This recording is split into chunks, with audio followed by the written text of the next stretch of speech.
नमस्ते शिक्षक साथियों एवं प्रिय विद्यार्थियों, आप सभी का स्वागत है मेरे इस YouTube चैनल में। साथियों, आज हम कक्षा 5वीं के पाठ 5 ईदगाह कहानी का सार अपने शब्दों में जानने वाले हैं। तो आइए हम कहानी शुरू करते हैं। ईदगाह कहानी के कहानीकार श्री मुंशी प्रेमचंद जी हैं।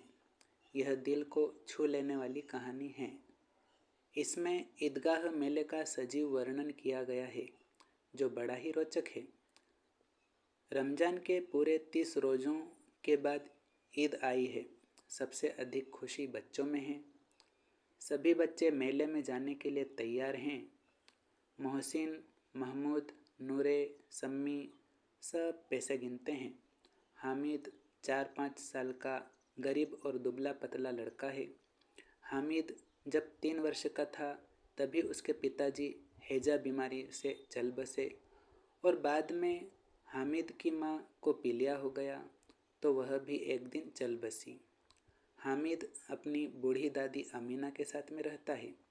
उन्हीं की गोद में सोता है। हामिद के पास पैसे नहीं हैं। वह उसकी दादी अमीना से मेले के लिए पैसे मांगता है। दादी उसकी खुशी के लिए अपने जोड़े हुए 3 पैसे उसे दे देती है।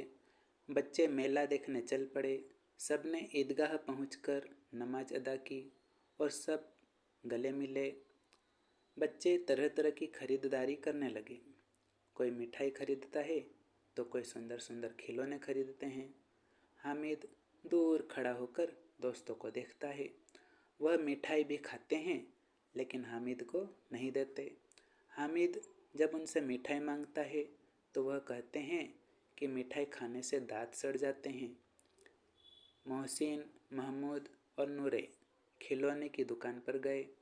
मोहसिन ने भिश्ती खरीदा, महमूद ने सिपाही खरीदा, नूरे ने वकील खरीदा, सम्मी ने खंजरी ली, किंतु हामिद चुपचाप अपनी दादी के बारे में खड़ा खड़ा सोचता रहा।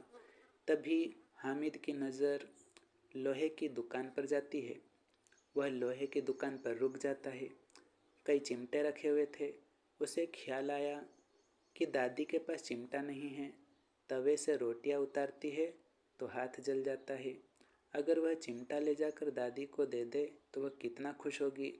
फिर दादी की उंगलियां कभी नहीं जलेगी। घर में एक काम की चीज़ तो होगी। खिलौना लेने से क्या फ़ायदा, जल्दी टूट जाएगा, व्यर्थ में पैसे खराब होते हैं। इस तरह वह सोचने लगा।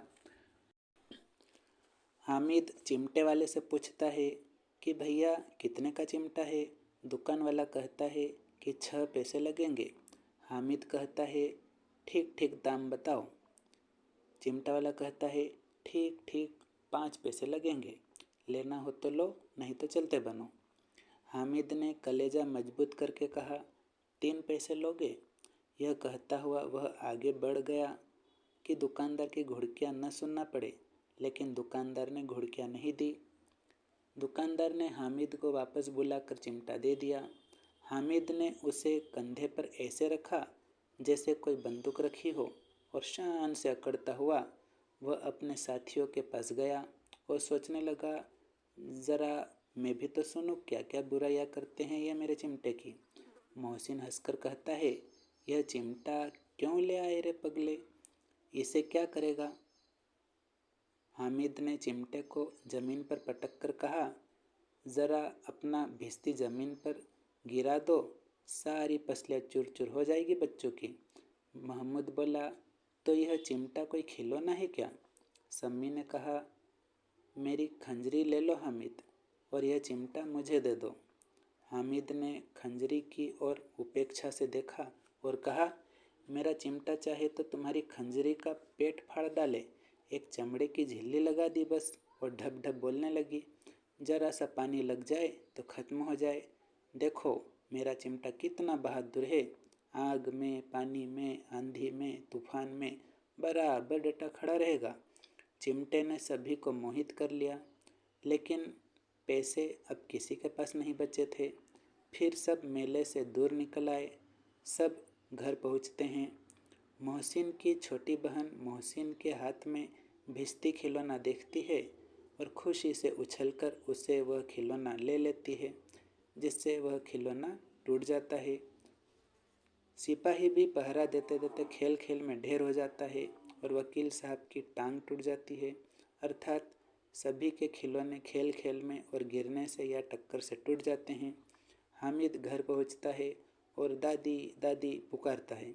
दादी उसकी आवाज़ सुनते ही दौड़ी और उसे गोद में उठाकर प्यार करने लगी, लेकिन अचानक उसके हाथ में चिमटा देखकर वह चौंक गई। दादी ने कहा, यह चिमटा कहाँ से ले आए रे? हामिद ने कहा, मैंने मोल ले लिया है। दादी ने कहा, कितने पैसे में? हामिद ने कहा, 3 पैसे में। दादी ने छाती पीट ली और कहा कि कैसा बेसमझ लड़का है तू। दोपहर हो गई और अभी तक कुछ खाया भी नहीं। तुझे और कोई चीज़ ना मिली जो यह चिमटा उठा कर ले आया? हामिद ने कहा, दादी आपकी उंगलियां तवे से जल जाती थीं, इसलिए मैंने इसे लिया। दादी का क्रोध तुरंत प्यार में बदल गया। दादी की आंखों में आंसू आ गए। उसने हामिद को गले से लगा लिया।